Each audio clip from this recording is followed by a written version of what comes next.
Olá, turma, tudo bem? Turma, essa aqui é uma aula que ficou faltando lá no princípio ainda, em sala de aula, seria a segunda parte daquela introdução, tá? É uma aula que seria mais básica mesmo, esse era o propósito, de situá-los aí no advento dessa mudança e transição, tá? Para o ensino superior. Então, a gente vai fazer algumas revisões, por exemplo, e seria a segunda parte daquela aula de introdução à vista panorâmica das células, tá? Com a função das organelas. E essa parte a gente cita algumas bases macromoleculares, tá? Da constituição das células, tá bem? Então essa aula não é referente ao conteúdo que a gente está vendo, que é mais é um pouco mais complexo, tá? É lá do início, mas todavia a gente precisa abordar isso, a gente precisa trabalhar isso também. Tá? Então é voltado aí para os meus alunos aí de enfermagem e odontologia do primeiro período, mas para alguém também que queira revisar esse conteúdo, tá certo? Pessoal, macromoléculas, o que é macromolécula, tá? Macromoléculas, o que é uma molécula orgânica, tá? Uma molécula, nesse caso a gente está falando de molécula orgânica, vamos trabalhar com moléculas orgânicas, são moléculas de dimensões maiores, tá? Mais elevada, que tem maior massa molecular, massa relativa molecular, correto, tá? Se essa macromolécula ela é formada por pequenas unidades menores, que a gente chama de monômeros, tá? Ela constitui o que nós chamamos de polímero, tá? Por exemplo, a reação de síntese de polímero, tá? A partir de monômero, a gente chama de reação de polimerização, ok? Ah, bom, essas moléculas que constituem as células, tá? Elas são formadas pelos mesmos tipos de átomos que estão nos seres inanimados, tá bom? Carbono, nitrogênio, oxigênio, hidrogênio, tá? Porém, pessoal, na origem, na evolução das células, alguns tipos de átomos eles foram selecionados para participarem das biomoléculas. Tá? 99% da massa das células é formada de hidrogênio, carbono, oxigênio, de nitrogênio e oxigênio, né? Eu citei. Tá? E lá nos seres inanimados, tá? Da crosta terrestre, tá? Os elementos que são mais abundantes: silício, alumínio, sódio e oxigênio. Tá? E a gente exclui a água. Excluindo a água, a gente tem nas células, tá? Deixando a água de lado, agora a gente tem uma predominância quase que absoluta de compostos, principalmente de carbono. Tá? Portanto, a primeira célula ela selecionou esses compostos de carbono, os compostos orgânicos, que a gente chama de compostos de carbono, não é bem assim, tá? Mas depois a gente explica isso em bioquímica. Esses conceitos eles vão se aprofundar em bioquímica, tá? Que essas propriedades do carbono são mais adequadas à vida, não é? São mais adequadas. E aí o que eu acabei de falar, tá? Você tem um polímero, tá? Que é uma macromolécula, uma molécula grande, tem um peso molecular alto e ela é constituída por várias subunidades que a gente chama de monômeros. Se esses polímeros eles são semelhantes, como é o caso de glicogênio, tá? Molécula de açúcar, nós chamamos de holopolímeros, tá? Holo total, tá? Os monômeros são semelhantes. Se eles são diferentes, como é o caso, nós já tivemos aula de ácidos nucleicos com duplicação, transcrição e tradução. Tá? Nós estudamos ácidos nucleicos, nós vimos que eles são compostos por unidades, tá? Pelos nucleotídeos, então eles são heteropolímeros. Então, essa diversidade vai fazer com que haja uma grande variabilidade para desempenhar várias funções de acordo com o tamanho e essa variedade dos monômeros. Claro, isso, pessoal, é ligado às ligações moleculares, as ligações iônicas, que são as interações, por exemplo, como interações de Van der Waals, pontos de hidrogênio, interações que são relativamente mais fracas, interações citocinéticas, e aí vai, tá? Ok? Então, como biopolímeros, a gente está falando de são macromoléculas são ligados a organismos vivos, tá? Aos seres vivos, então nós temos as proteínas, que são os polímeros, são biopolímeros. Biopolímeros porque nós temos os polímeros artificiais, não vou entrar nesse detalhe da química, claro. As proteínas, compostos de aminoácidos, os polissacarídeos, tá? Os açúcares compostos por sacarídeos, tá? Os ácidos nucleicos por nucleotídeos, tá?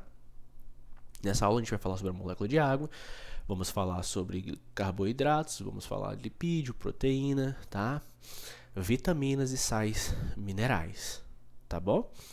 Então, e ainda tem o fato de essas biomoléculas, de esses biopolímeros, se ligarem a outras formações mais complexas, formando complexos como lipoproteínas, glicoproteínas, proteoglicanos, nucleoproteínas, que nós inclusive já estamos vendo nas aulas mais à frente, né, do nosso curso de biologia celular. Tá bem? Tá legal?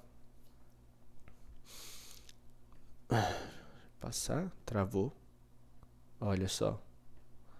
Vai lá. Bom, pessoal, as biomoléculas, elas podem ser tanto inorgânicas como orgânicas, tá? Por exemplo, a água e os sais minerais, elas são biomoléculas inorgânicas, tá? As biomoléculas orgânicas são os glicídios, açúcares, os lipídios, gorduras, as proteínas e os ácidos nucleicos, DNA e RNA, tá?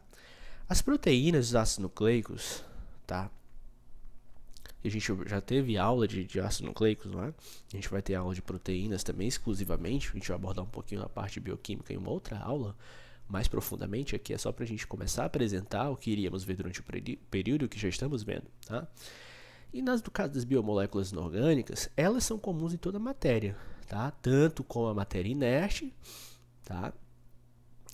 E as matérias orgânicas também, que são mais abundantes, tá? E é mais abundante na matéria viva, claro, né?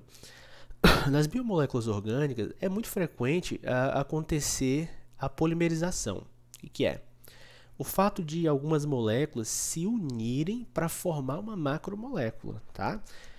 Como eu disse, essas unidades são chamadas de monômeros, tá?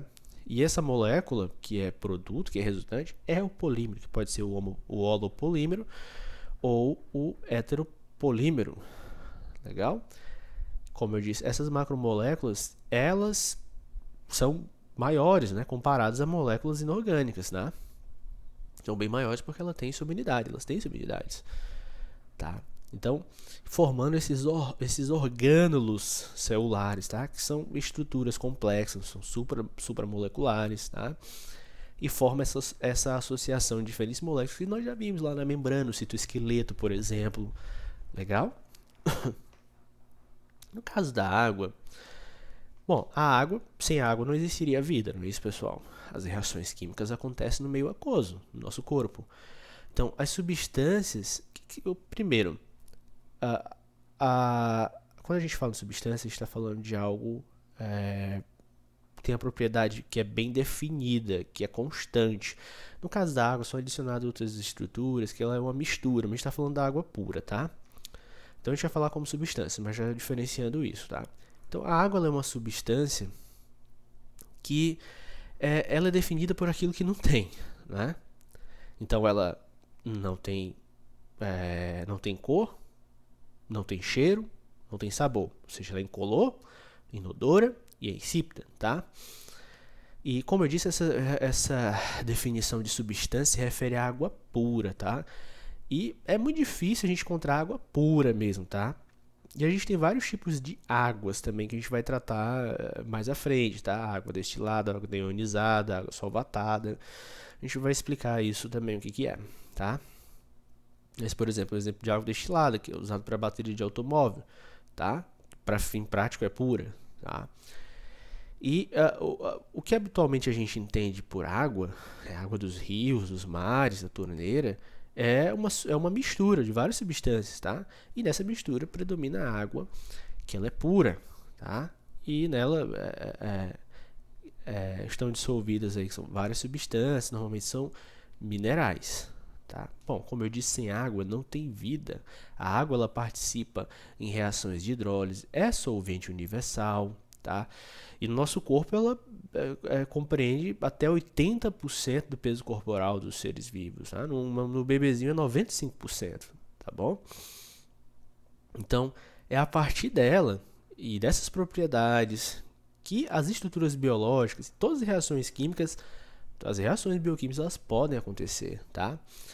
As ligações de hidrogênio entre as moléculas de água, elas são responsáveis, turma, por propriedades que são interações, são as pontes de hidrogênio, que são consideradas fracas quando a gente compara com ligações que a gente chama de ligações covalentes, tá?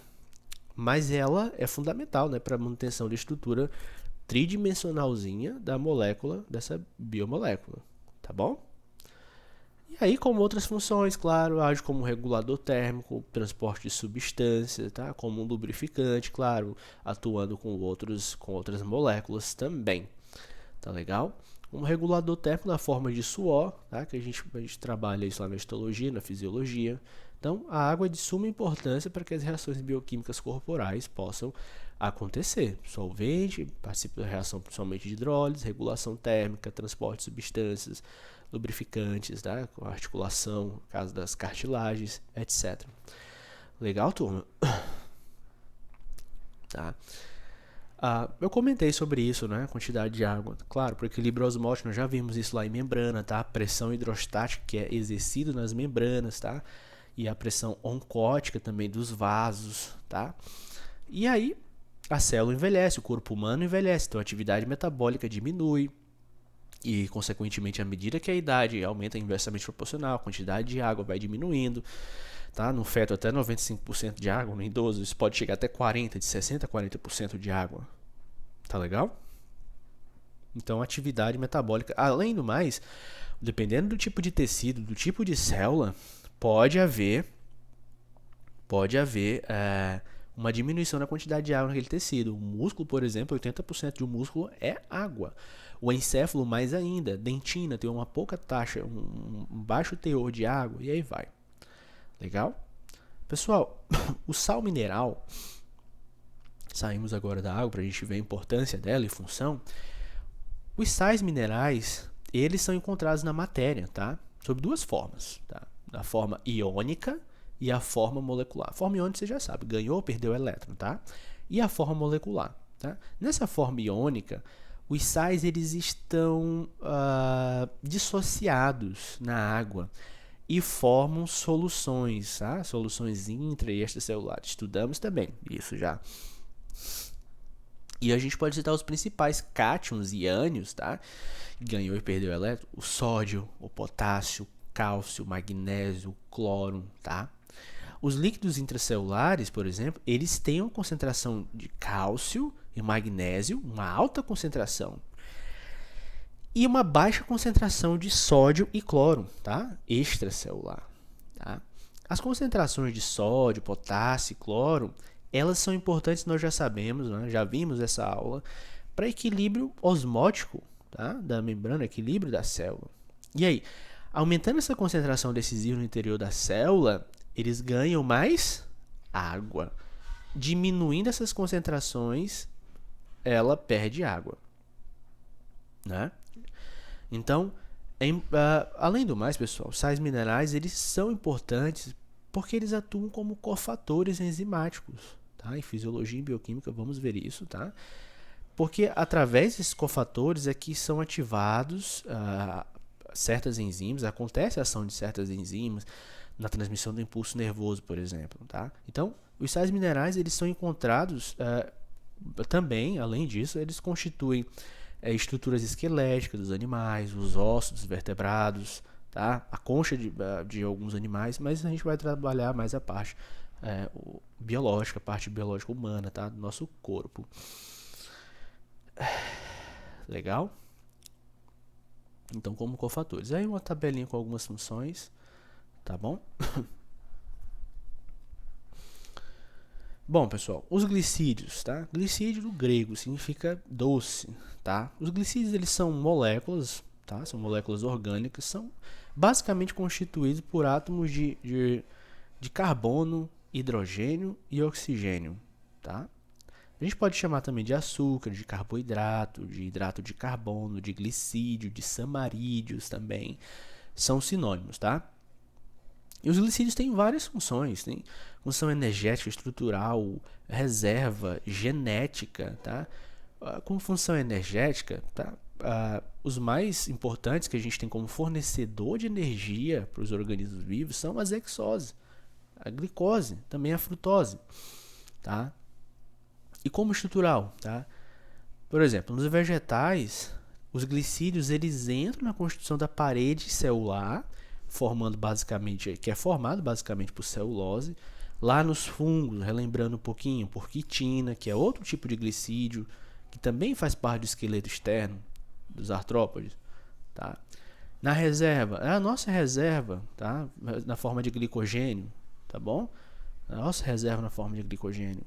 E em genética, como que você imagina? A gente tem as pentoses, são as riboses, oxirribose, são elas que armazenam, são elas que são os componentes, tá? Que são essenciais para o DNA, tá? Molécula de pentose, o RNA, tá? E o DNA, as pentoses, que são monossacarídeos, tá?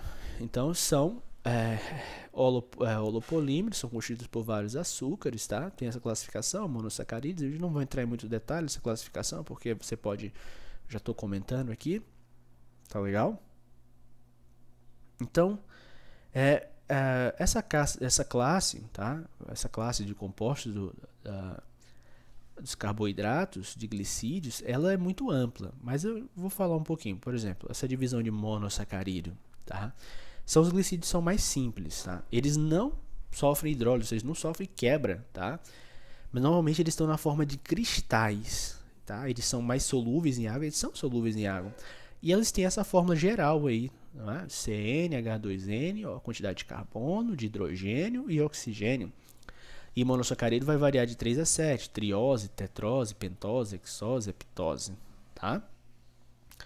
Esse nome desse monossacarídeo vai ser de acordo com o número de carbono, tá? O número de carbono da molécula. E a gente tem os disacarídeos, tá? É formado pela união de monossacarídeos, tá? De hexose, nesse caso aqui que a gente vai falar. Eles também formam os cristais, são solúveis e eles são hidrolisáveis, tá? Os principais a gente tem a maltose. Por exemplo, a maltose são 2 moléculas de glicose, tá? Que é um açúcar bem típico de alguns vegetais. Mas a gente tem a sacarose, aí, tá? Sacarose. A gente tem lactose, tá bom? E aí vai aqui, tá? A maltose, tá? A sacarose, a lactose, tá bom? 2 moléculas de monossacarídeo, você percebe aqui, ó. Disacarídeo, monossacarídeo, disacarídeo, monossacarídeo, tá? Tá legal? E aí você tem outros carboidratos que são mais complexos, são os polissacarídeos, são maiores.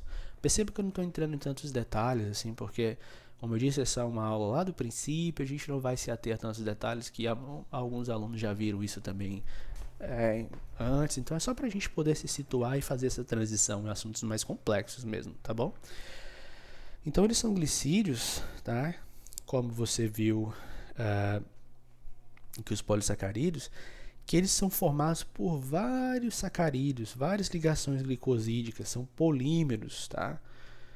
Formando moléculas grandes. Por exemplo, você tem celulose, que principalmente na parede celular, tá? Quitina, um exoesqueleto de fungo, tá? A parede celular dos fungos, também dos artrópodes, o exoesqueleto dos artrópodes, e aí vai.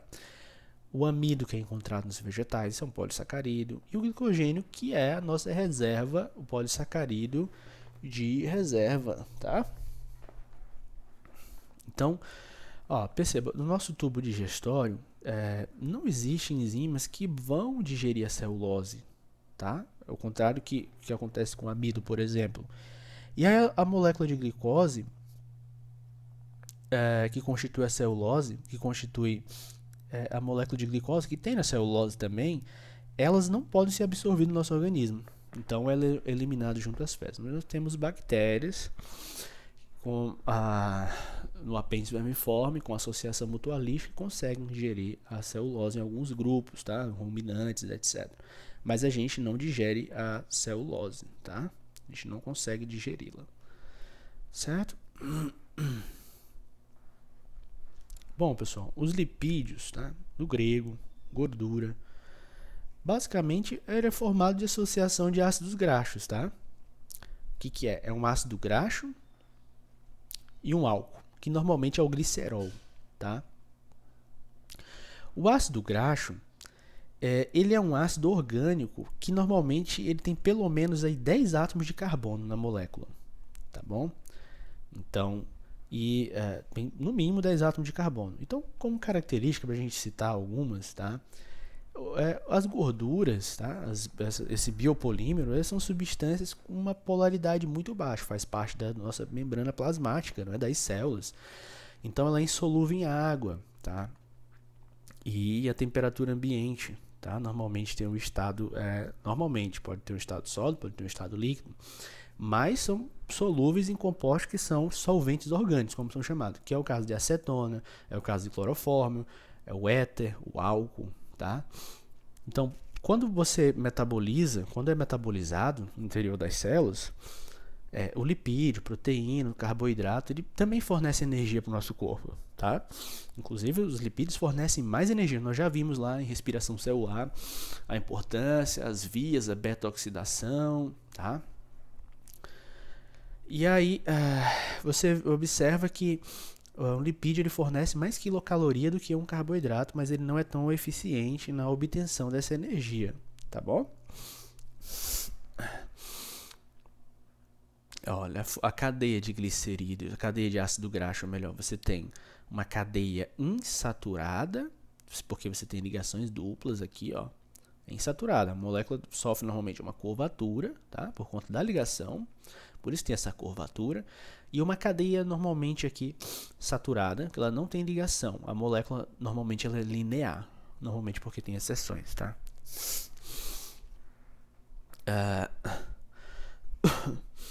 Então, função energética, como eu falei, tem função energética, função estrutural, função como isolante térmico, tá? Olha só as cadeias triglicerídeos, nós já vimos isso aqui também, né? Aqui é uma desidratação, tá? Ó, 3 moléculas são liberadas aqui de água. Olha o que acontece. Ó o glicerol, isso aqui é o glicerol. E aqui são as moléculas de ácido graxo, 1, 2, 3, tá? E o que caracteriza essa ligação éster aqui, ó, são ésteres orgânicos, ó. Enfim, né, pessoal? Aí você tem que os lipídios fazem parte da constituição das nossas membranas, tá? Também atuam, o colesterol também é um tipo de lipídio, tá? É um tipo de gordura, tá? É um álcool, tem um éster lá. Como isolante térmico também, já em forma macro, né? Falando, vai auxiliar tanto a manutenção corporal, na temperatura de animal, tá? Na nossa temperatura, forma essa camada de tecido na hipoderme, um tecido um tecido adiposo, ou tecido hipodérmico, que protege aí contra variações de temperatura, né? Também tem essa função. Tá bom? Outro componente do tecido também são as ceras, tá? Já falamos de algumas funções aí, não vou entrar em detalhes biológicos de outros, tá? Cerídeos também. E aí chegou no nosso fosfolipídio, que já tivemos essa aula também, tá? Então faz parte desse grupo de gordura, de lipídio, que tem como aí uma região polar e uma região apolar, com uma cabeça hidrofílica e uma cauda hidrofóbica, não é? Ó, constituindo a dupla membrana de camada da membrana plasmática das células, tá bom?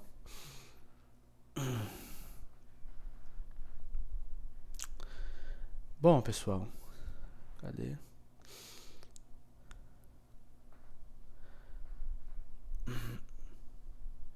No caso das proteínas, tá? São esses polímeros. As proteínas são constituídas aqui de aminoácidos, né? São esses monômeros ligados. E o que liga um aminoácido com o outro é uma ligação peptídica, formando aí um polipeptídeo, tá bom? Olha só, se você tem 2 aminoácidos, tem um dipeptídeo, 3 aminoácidos, tripeptídeo, 4 aminoácidos, tetrapeptídeo, certo? Basicamente também é hidrogênio, oxigênio, nitrogênio, tá? Os mesmos componentes lá das demais biomoléculas, tá? E aí você tem várias funções de proteínas, várias funções. Desde o colágeno na pele, que tem uma função estrutural, até a hemoglobina. A hemoglobina é uma proteína, tá? Que transporta o oxigênio formando o complexo ferroxihemoglobina. Também tem os anticorpos na defesa de infecção, tá? Desde enzimas também que regulam a reação das nossas células. Enfim, as proteínas também, claro, são essas macromoléculas que é encontrado em maior quantidade, tá, no organismo em relação às demais moléculas, tá? Em relação às demais biomoléculas. Como eu disse, elas são formadas aí pelo encadeamento, tá, por ligações peptídicas de aminoácido. O que constitui o aminoácido? Ele é formado por um carbono central, se liga um hidrogênio, um grupo amino, tá? Um grupo tem caráter básico, né? E um grupo carboxila, que tem caráter ácido, tá? De onde vem o nome aminoácido. E tem uma porção variável, que é o que a gente chama, esse R aqui essa porção variável é chamada de radical, tá? E aí são 20 diferentes tipos aí de cadeias, tá, que existem em nós, tá? Diferentes tipos de aminoácido. Esse radical vai variar e é isso que vai caracterizar o aminoácido, tá? Bom, pessoal, apesar de existirem 20 tipos de aminoácido, tá, existem outros tipos artificiais também, mas o número de proteína é muito grande, tá? Porque ela vai variar o número de aminoácido, essa proteína vai se diferenciar de acordo com essa ordem de aminoácido, que nós já vimos também, enfim, tem várias variações, há várias variações. E esses aminoácidos, como eu disse, eles fazem ligações especiais, são chamadas de ligações peptídicas, que é basicamente correspondida à união aí da carboxila de um peptídeo com o grupo amina de outro, tá? O grupo amina de outro. E aí com isso tem ligação, tem liberação de molécula de água, tá? Então aí você tem de peptídeo, tripeptídeo, até cadeias polipeptídicas, tá? E aí você tem um esquema mostrando essa ligação em azul, os aminoácidos com a liberação da molécula de água. Tá legal?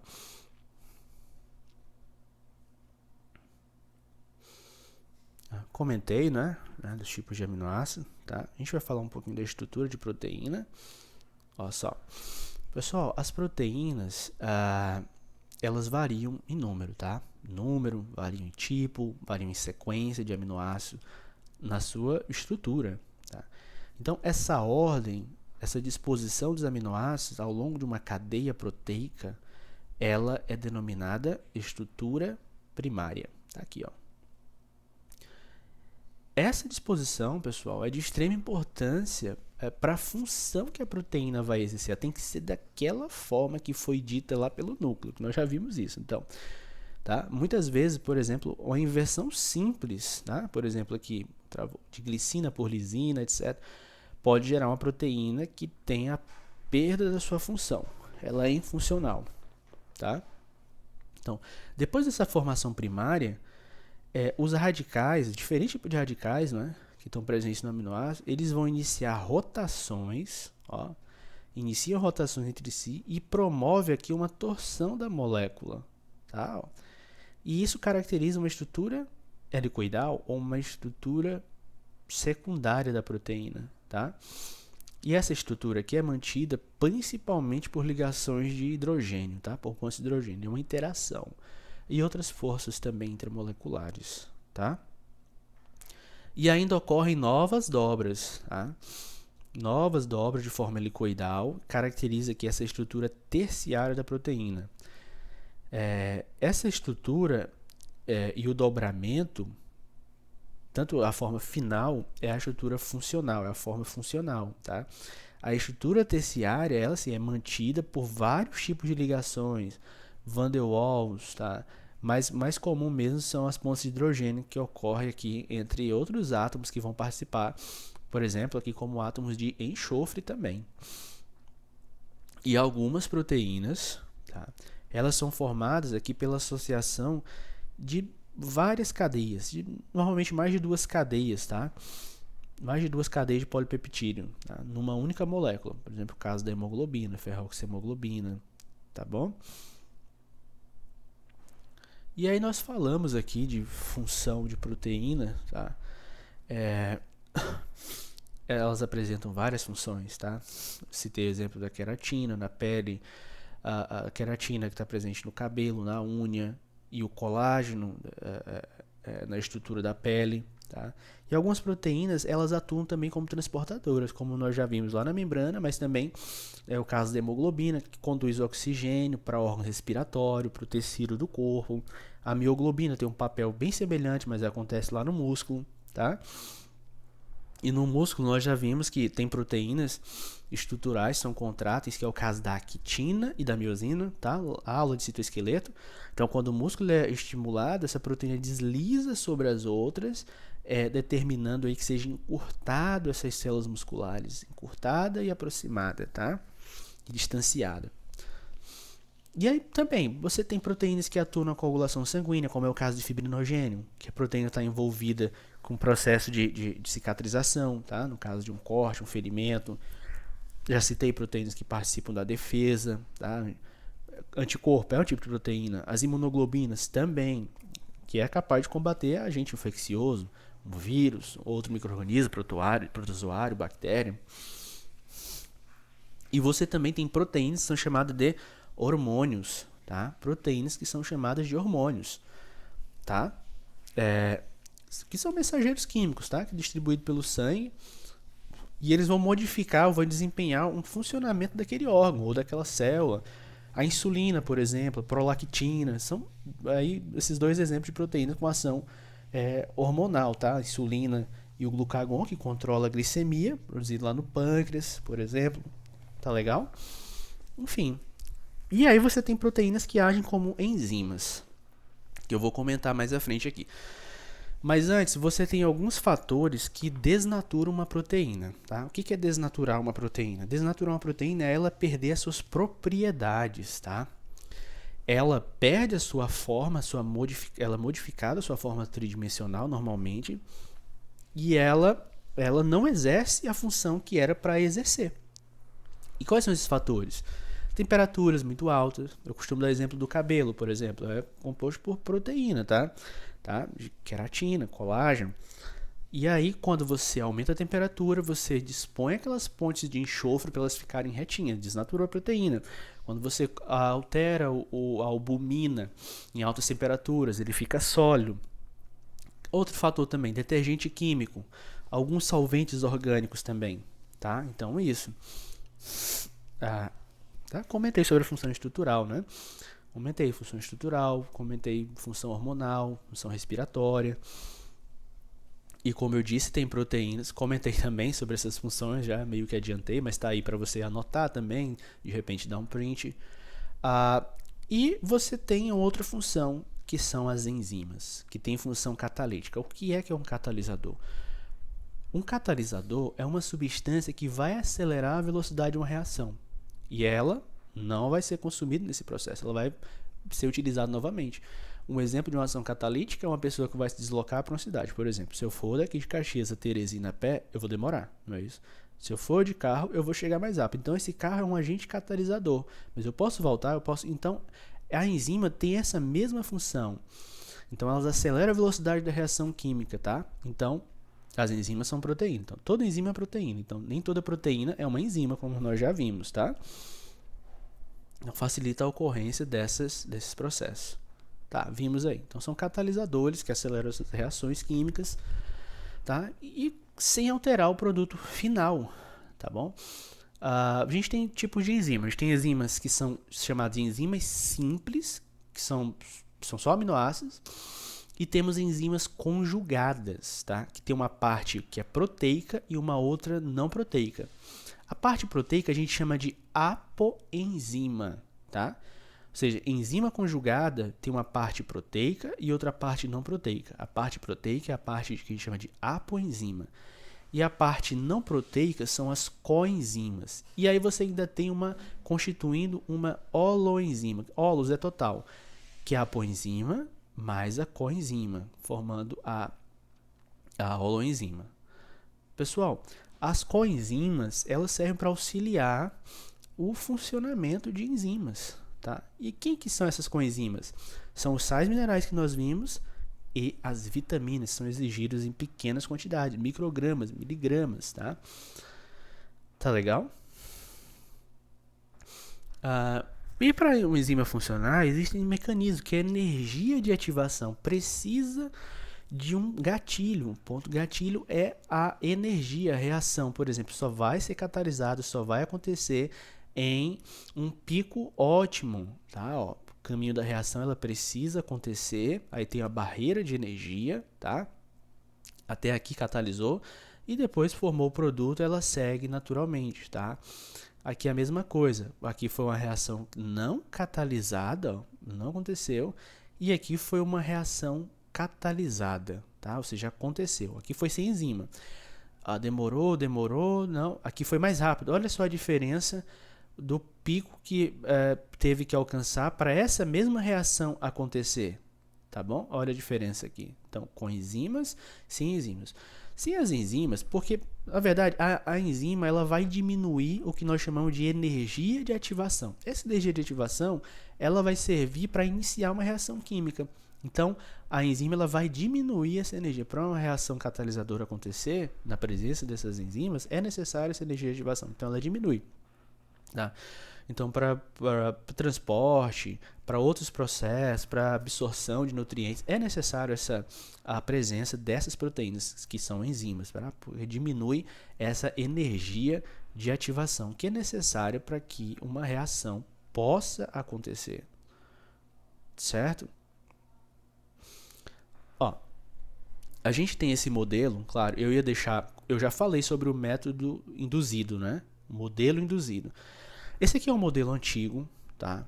Que é um mecanismo chave-fechadura, tá? Só que não é isso que acontece, bem, porque da ideia que é algo fixo e não é fixo. O que acontece é uma modificação, tá? É um modelo induzido, mas aqui vamos colocar, você já sabe, como meus alunos sabem que não é bem dessa forma, tá? Para ela agir, ela precisa de um substrato. Você tem aqui um substrato e você tem a enzima que vai participar, tá? O encaixe entre a enzima e o substrato, a maltase. Então, nesse caso aqui, tá? Então, para acontecer isso, ela é quebrada na presença dessas enzimas que diminuíram a energia de ativação, formando aqui uma molécula de sacarose. Nós já vimos isso aqui, né, pessoal? Então, esse modelo chave-fechadura não é bem assim. O modelo é do encaixe induzido. Mas vocês precisam saber. Esse seria um mecanismo enzimático mais antigo. Alguns autores de biologia celular ainda tratam isso em edições mais antigas. Edições mais recentes, como Junqueira, é o modelo do encaixe induzido. Então, não é modelo chave-fechadura, é modelo do encaixe induzido, que eu já comentei esse áudio. A gente aprofunda isso na bioquímica também. Tá legal, pessoal? Fatores que interferem nas reações enzimáticas. Temperatura. Se a gente está falando de proteína, temperatura também vai influenciar. Tá? E normalmente a reação química, todas as reações químicas em geral, a velocidade da reação, ela normalmente aumenta com o aumento da temperatura. Aí ela vai atingir uma velocidade, tá, ótima, uma temperatura ótima, dependendo do substrato, dependendo do fator induzido. Tá? Então, mas de maneira geral, a velocidade de reação química ela tende a aumentar com o aumento da temperatura, tá? Mas interfere. Uma temperatura muito superior vai inativar aquela enzima, uma temperatura muito inferior vai inativar. Na fisiologia nós temos vários exemplos disso que acontece, em patologia também, tá? Outro fator, potencial hidrogênio iônico, tá? Quantidade de H+ presente ali, tá?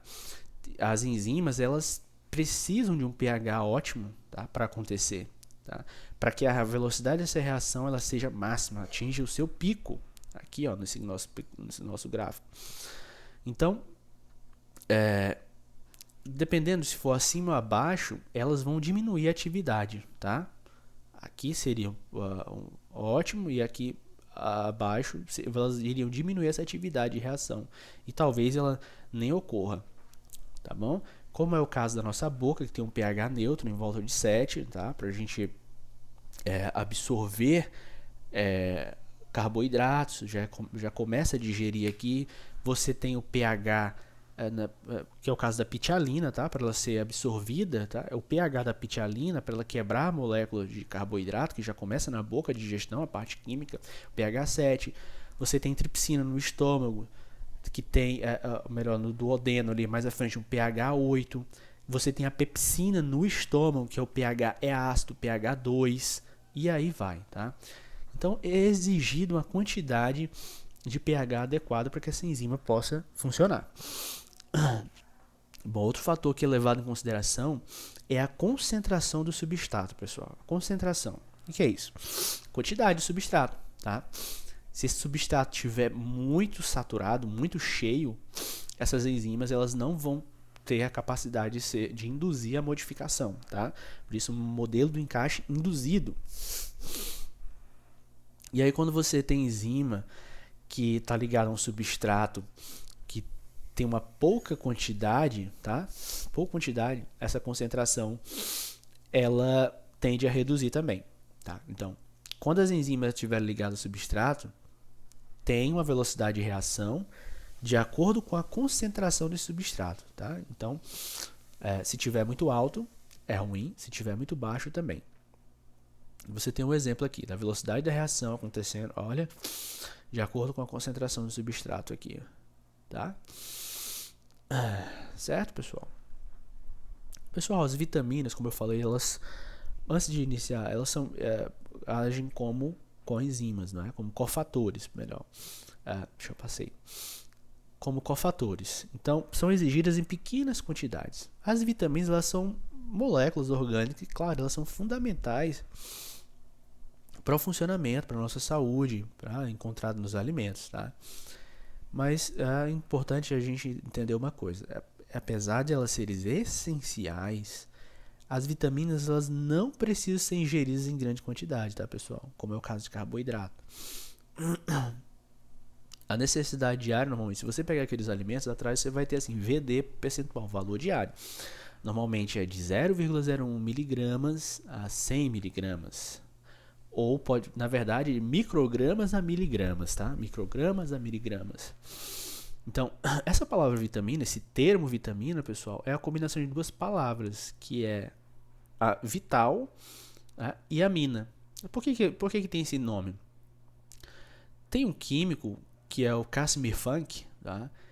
Ele, na época lá, ainda no século XX, ele acreditava que as vitaminas eram vitais, tá? Para o ser, para a gente, para os organismos.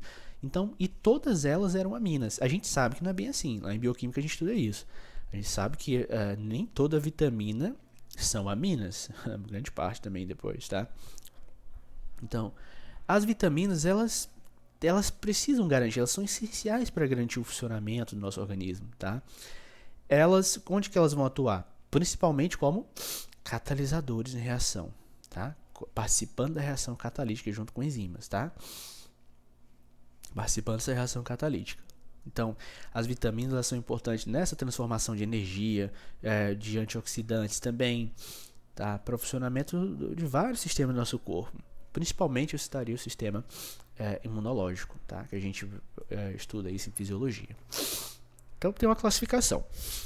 Você tem vitaminas hidrossolúveis, elas se dissolvem em água quando são ingeridas, tá?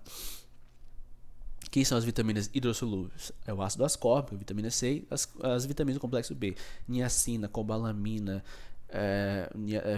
ácido fólico, ácido riboflavina, tiamina, piridoxina, tá? E você tem, ou seja, são essas vitaminas hidrossolúveis. Tá aqui uma tabelinha, tá? Perdão, turma. E você tem as vitaminas lipossolúveis. O que é uma vitamina lipossolúvel? Elas vão se dissolver em gordura. E aí elas tendem a ser... normalmente elas são absorvidas no meio gorduroso, na dieta, tá? E são as vitaminas que nós chamamos de lipossolúveis. É a vitamina D, é o retinol. A vitamina A, ou melhor, o retinol. Vitamina D, o calciferol. A vitamina E, o tocoferol. E a filoquinona, que é a vitamina K. Tá bom? A carência dessas vitaminas, pessoal, tanto de vitaminas lipossolúveis como hidrossolúveis, elas podem causar patologias, podem causar desde, por exemplo, o caso de vitamina A, que está ligado aí diretamente com nossa visão, ressecamento da retina, causa xeroftalmia, xero significa seco. A vitamina D, que você normalmente ingere em laticínios, com a ação dos raios ultravioletas para ela ser produzida, tá? Para ela ser secretada, pode causar ractismo. A vitamina E está ligada à esterilidade. A vitamina K, ela é um cofator para ativar uma proteína, a fibrina, para transformar em fibrinogênio, tá? Então combate as hemorragias. Enfim. E uma outra questão, a vitamina tiamina, riboflavina, a niacina, piridoxina e o ácido fólico, tá? Que são vitaminas hidrossolúveis, tá? E a vitamina K, a filoquinona, que é uma vitamina lipossolúvel, elas são produzidas no nosso intestino, naturalmente, são sintetizadas no nosso intestino, tá? São sintetizadas. Em fisiologia também nós vemos esse processo. Tá legal? Turma, era isso que eu tinha para falar para vocês. Era uma aula de base lá do princípio, tá? Espero que de alguma forma, para algumas dúvidas que ficam, então coisas pequenas para facilitar o entendimento mais complexo, que biologia celular ela é realmente um pouquinho complexo os processos que a gente enxerga, tá? Processos que a gente estuda. Então na próxima aula, levando continuidade normal agora o nosso conteúdo, tendo continuidade, a gente vai ter a aula de visão celular, tá? De ciclo celular, e a gente vai precisar entender alguns processos biológicos que acontecem, alguns processos bioquímicos e biológicos que são atrelados à divisão celular. Não, então, peço que vocês revisem primeiro, leiam a aula, leiam o capítulo do Junqueira, tá bom? Para a gente poder ter essa aula, tá? Na próxima semana. Abraço, turma. Até, bons estudos.